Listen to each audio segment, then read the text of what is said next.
sanad jadi qadhi itu ya semuanya seperti yang diceritakan Reza, hakimnya itu bingung. Karena memutuskan ini tanah milik siapa, harta karun. Dulu kamu kira Nabi Sulaiman itu serius, ya enggak, beliau itu relax. Tapi kalau punya keputusan itu jitu, ada dua perempuan. Ya sebut saja dalam tafsir-tafsir misalnya Soghirah sama Gabiroh. Sama punya anak kecil ya, karena masih keluarga anaknya itu mirip. Kemudian anak yang satu itu dimakan serigala. Hilang. Dimakan serigala, terus lapor ke Nabi Dawud. Karena yang meyakinkan itu yang satu, diputuskan ini milik kamu, misalnya milik yang adiknya. Ketika keluar dari situ, ketemu Nabi Sulaiman. Kalau saya hakimnya, maka keputusannya tidak seperti itu. Nabi Sulaiman pas itu umurnya 13 tahun. Akhirnya dipanggil sama Nabi Dawud. Ya sudah, putuskan kamu. Nabi Sulaiman ngambil pedang atau pisau, ya sudah tak bagi dua. Nanti separuhan kata. Jadi Nabi Sulaiman itu ya suka humor. Masa anak mau dibagi dua nanti separuhan. Terus yang histeris nangis itu yang besar, yang mbaknya. Yang kecil tenang-tenang saja. Akhirnya sama Nabi Sulaiman diputuskan dikasihkan yang nangis histeris. Ditanya sama yang kecil, kenapa kamu putuskan milik mbak saya? Ora ono wong anak apa dipotong kok tenang-tenang wae. Jadi kelihatannya rileks, tapi dari basis ilmu yang luar biasa. Kalau kamu betul merasa sebagai itu anak kamu, pasti kamu histeris. Akhirnya dikasihkan yang besar. Jadi tidak semua nabi itu kalau memutuskan serius, Nabi Sulaiman itu rileks. Ya tapi tentu tidak kayak Gus Rizal, lebih benar gitu. Karena nabi itu lebih benar. Suatu saat ada lagi perempuan cantik, itu diperkosa 4 tokoh.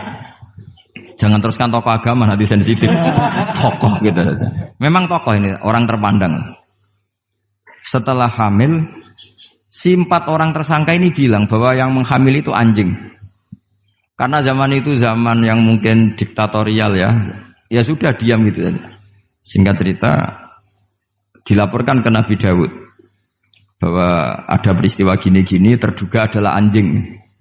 Nabi Dawud ya tenang saja, enggak ngerespon. Karena biasalah wali kan tukang husnudzon. Nabi Dawud itu gayanya Nabi, gaya ala wali. Jadi gampang husnudzon. Kalau Nabi Sulaiman enggak. Jadi sistem reskrim itu harus matur nuwun sama Nabi Sulaiman. Orang 4 ini dipanggil. Manggilnya satu-satu. Kamu tahu kalau itu yang merkosa anjing? Ya, tahu saya. Anjingnya warnanya apa? Hitam. Sudah kamu keluar. Keluar tidak dipertemukan sama yang 3. Yang satu dipanggil lagi. Yang merkosa apa? Anjing. Warnanya apa? Merah. Dipisah lagi. Sampai akhirnya 4 orang itu jawabnya warnanya beda-beda. Mungkin ada kebiasaan, mungkin ada yang bilang pink, tapi nggak ada anjing pink. Akhirnya setelah semua dipertemukan bareng-bareng. Kamu tadi bilang apa? Hitam. Kamu tadi bilang apa? Merah. Kamu tadi bilang apa? Berarti padahal kamu semua bersaksi bersama bahwa orang itu Pratita tadi diperkosaan. Tapi ternyata warnanya anjing beda. Terus akhirnya Nabi Sulaiman bilang, anjingnya ya kamu itu. Akhirnya mereka ngaku sebagai apa? Pemerkosa. Makanya dalam masalah Nabi Dawud dan Nabi Sulaiman itu Allah luar biasa mensifatinya. Nabi Dawud punya keramat, punya mukjizat. Kalau beliau baca tasbih, itu gunung dan burung-burung ikut baca apa? Tasbih. Semuanya ikut baca tasbih. Yusabbihna bil asyi wal isyraq wa tayra mahsyurah kulullahu awwab. Tapi orang tuh kalau suka wiridan biasanya intelijensinya itu agak gimana gitu. Enggak usah diterangkan nanti sensitif. Akhirnya Allah ngakui, fafahamnaha Sulaiman wa kullan ataina hukmau wa ilmu. Jadi kalau masalah ilmu detail itu fafahamnaha Sulaiman. Kecerdasan untuk bikin keputusan itu masih cerdas Nabi Sulaiman. Tapi kalau wiridannya itu bagus Nabi Dawud.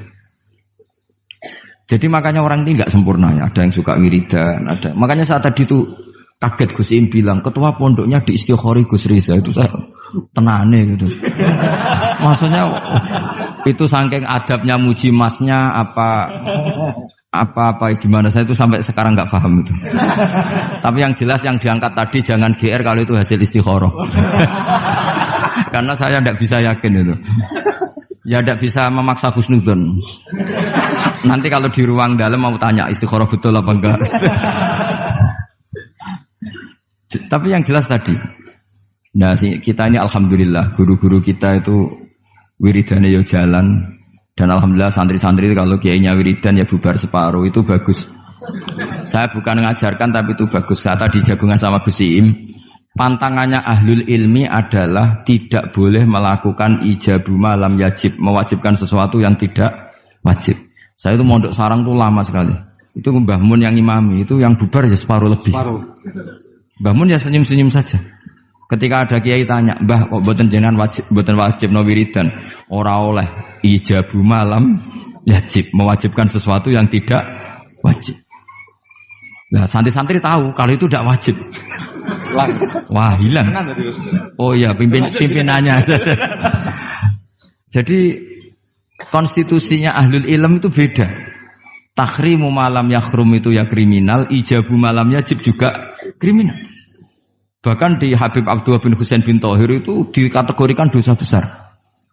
Makanya pondok-pondok ilm itu enggak berani wajibkan santrinya wiridan karena takut ijabu malam yajib. Akhirnya keterusan, bersolat langsung ngopi, bualenin. Kadang rokok orang dipatahin, bersolat salam langsung.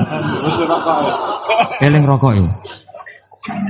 Jadi kita ini sengawur-ngawur kita karena sebagai ahlul ilm itu masih benar.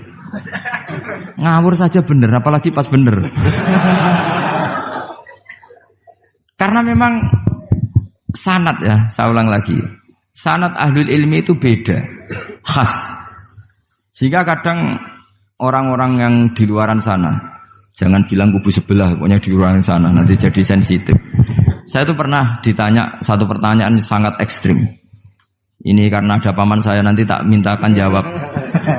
Itu sangat sensitif. Yaitu orang-orang kota pernah tanya saya, Pak Bahak, kenapa ada hadis mangqala la ilaha illallah dakhalal jannah wa in zana wa in sarqa. Itu kan ekstrim. Kok kayak Islam itu membolehkan zina? Karena yang pernah zina pun asal melafadzkan la ilaha illallah pasti dakhalal jannah. Saya kebetulan pas itu ya kok pas pinter Gus Riza. Jadi ya bisa jawab. Terus saya bilang gini, justru saya bilang hadis itu menunjukkan satu kaidah ilmiah yang luar biasa, yaitu kebenaran yang absolut itu tidak boleh terganggu oleh perilaku sosial. Misalnya saya ditanya 1 tambah 1, pasti tak jawab 2. Lonte ya jawab 2, maling ya jawab 2, koruptor ya jawab 2. Karena kebenaran absolut itu tidak boleh diganggu oleh status sosial. Sehingga orang yang pernah zina pun melafatkan 1 tambah 1 2 ya sah. Yang ketua wali juga sah, wali biasa ya sah, setengah wali juga sah. Karena kebenaran absolut adalah kebenaran yang siapapun pasti mengatakan demikian. Yang ketangkap KPK ya bilang 1 tambah 1 2, KPK-nya bilang 1 tambah 1. Nah, eksistensi bahwa Allah sebagai Tuhan itu eksistensi yang absolut. Sehingga harus sah meskipun dikatakan orang yang pernah zina. Akhirnya saking keramatnya Gus, terus nganggep pulau guru nih. Terus ngaji sama saya. Sampai sekarang. Nah saya berharap produk-produk Al-Makhrusiyah itu sampai seperti itu. Jadi ada saat di mana kita maknani wa in zina ini bukan urusan melegalkan zina atau menganggap biasa zina, enggak. Tentu zina itu sangat buruk. Innahu kana fahisyah wa sa'a sabila, buruk sekali. Tapi ada konteks di mana absolutisme kebenaran itu tidak bersyarat apapun. Sehingga orang yang kafir puluhan tahun, mungkin ratusan tahun, ketika melafadzkan la ilaha illallah berarti sudah sah menjadi muslim. Karena kalimat ini adalah kalimat yang orang kafir dengan kalimat itu menjadi muslim. Sebab itu kita pasti menolak faham takfiri. Faham yang mudah mengkafirkan orang lain. Karena logikanya gampang. Wong kalimat ini yang kafir saja menjadi muslim. Lagi sing tukang wiridan la ilaha illallah malah dianggap kafir.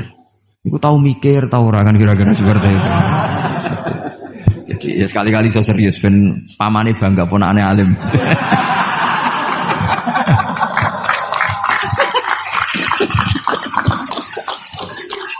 Jadi saya terpaksa ngetokno alim saya ben paman bangga gitu. Ponakanku ya alim pemenah pamane. Jadi ini rileks ya. Jadi saya mohon sekali pemahaman hadis itu harus komprehensif, harus utuh. Sehingga zaman itu bukan sekedar kita. Abu Dzar itu sahabat yang khusyuk itu ya protes. Yang benar ya Rasulullah, masa wa in zana wa in saraq. Diulang lagi. Yang benar ya Rasulullah. Sampai Nabi mengatakan 3 kali. Lama-lama Nabi sampai agak keras nadanya. Ngendikan ala rohmi anfi Abi Dzarrin. Oh dasar wong grumbung kandhani ra ngandel gitu. Karena Abu Dzar itu orang khusyuk. Beliau tidak siap kalau orang yang pernah salah seperti itu kemudian tetap dakhalal jannah atau sah melafadzkan la ilaha illallah. Tapi dengan penjelasan ilmiah yang saya utarakan tadi, itu memang ini bukan masalah pelegalan zina atau nganggap zina biasa enggak, tapi masalah absolutisme kebenaran itu akan diakui oleh siapapun dan pihak manapun dan akan sah dari siapapun. Sehingga orang yang kafaratula umrih, dia kafir tula umrih, 80 tahun dia kafir. Kemudian pas mau mati melafadzkan la ilaha illallah Muhammadur Rasulullah, tetap sebagai berstatus mukmin. Qul lil ladzina kafaru iyantahu yughfar lahum ma qad salaf. Katakan kepada orang kafir sekali dia menghentikan kekafirannya dengan talaffuz di kalimat syahadah, maka otomatis menjadi muslim. Nah soal nanti masuk surga ya bisa kapan-kapan kan? Allah tidak bilang harus sekarang kan? Ya nunggu kita dulu kan kira-kira gitu. Nak bejo itu. Tapi saya berkali-kali ngaji sudah orang Islam tuh yang senang. Kita ini sudah dikasih kunci surga, miftahul jannah la ilaha illallah. Kamu harusnya nggak bisa masuk neraka. Kamu nggak pegang kuncinya kok kamu mau masuk itu gimana? Tapi ada teman saya bilang, neraka ora ono pintune Gus langsung wae. Lah kalau kamu pikiran gitu semoga ke situ saya bilang gitu. Jadi makanya kamu yang pede saja. Umumnya orang itu kunci itu rahasia. Ini sudah dikasih tahu sama Kanjeng Nabi, yaitu miftahul jannah la ilaha illallah. Sudah punya kuncinya. Alamatnya juga sudah jelas. Alamatnya itu ya sakho. Karena kalau as-sakhiyu qaribun minallah, qaribun minal jannah. Kalau sampean kepengin tahu alamat neraka, ya bakhil tadi. Itu qaribun minan nar. Jadi kalau kamu tanya alamat neraka di mana Gus? Kalau kamu medit, kikir, ya itu dekat-dekat situ. Itu neraka. Nah saya enggak di dekat-dekat situ, makanya saya enggak tahu neraka di mana saya. Jadi saya mohon sekali, di balik saya sering guyon sama Gus Riza Gusim, kita ini membawa sanad yang berat. Karena di sini ada zuriatnya Kiai Makhrus, ada zuriatnya leluhur saya. Harus zuriatam ba'duha mim. Jangan sampai buyut-buyut kita yang sudah meninggal statusnya rubah karena ulah para cucunya. Kayak yang dialami tadi Yahuda bin Yakub bin Ishak bin Ibrahim. Nah kita tidak pernah tahu Yahuda itu apakah agama, apa marga. Itu masih jadi perdebatan. Karena kalau kamu kritik sebagai agama juga nanti repot karena ada ayat innalladzina amanu walladzina hadu wan nasara was-sabiin. Terus man amana billahi wal yaumil akhir. Artinya ada ayat di mana orang-orang iman dan orang-orang hadu. Nah, kalau hadu ini kamu anggap satu faham agama nanti repot. Masa Yahudi kok disejajarkan innalladzina amanu walladzina hadu. Makanya ini jadi perdebatan para ahli tafsir. Makanya ada ahli tafsir maknanya innalladzina amanu walladzina hadu lan wong sing tau Yahudi. Ini balaghah bi'tibari makana. Pakai status dulu. Mau tidak mau secara bahasa memang seperti itu. Misalnya ada preman tobat di tangan Gus Riza mesti bilang, "Gus iki preman sing wis tobat." Jare wis tobat kok diarani preman. Itu namanya bi'tibari makana. Jadi dengan status yang dulu. Iki wong kafir tapi saiki wis Islam. Lho wis Islam kok diarani wong kafir. Ya, ada yang maknani sehingga enggak perlu kamu jadi orang liberal yang menyamakan semua agama terus dalil innalladzina amanu walladzina hadu wan nasara was-sabiin man amana. Semua agama itu sama. Buktinya ayat itu sama, pakai wawu ataf. Iku ora tau ngaji tafsir Mbak Gus Riza kira-kira gitu. Kalau sudah ngaji tafsir insyaallah enggak akan seperti itu. Jadi ayat itu ada ilmunya. Dan alhamdulillah di pondok sini, di pondok Lirboyo juga diajarkan ilmu balaghah. Jadi kadang penamaan itu bukan sekarang tapi bi'tibari makana. Ngitung dulu. Paham ya? Kayak kita mengatakan ini kafir tapi sudah Islam. Itu paradok enggak? Wong sudah Islam kok dikatakan kafir. Iki dhisik santi goblok, saiki wis pinter. Goblok kok pinter. Ya, ngoten mawon Gus, karena bingung. Assalamualaikum warahmatullahi wabarakatuh. Waalaikumsalam warahmatullahi wabarakatuh.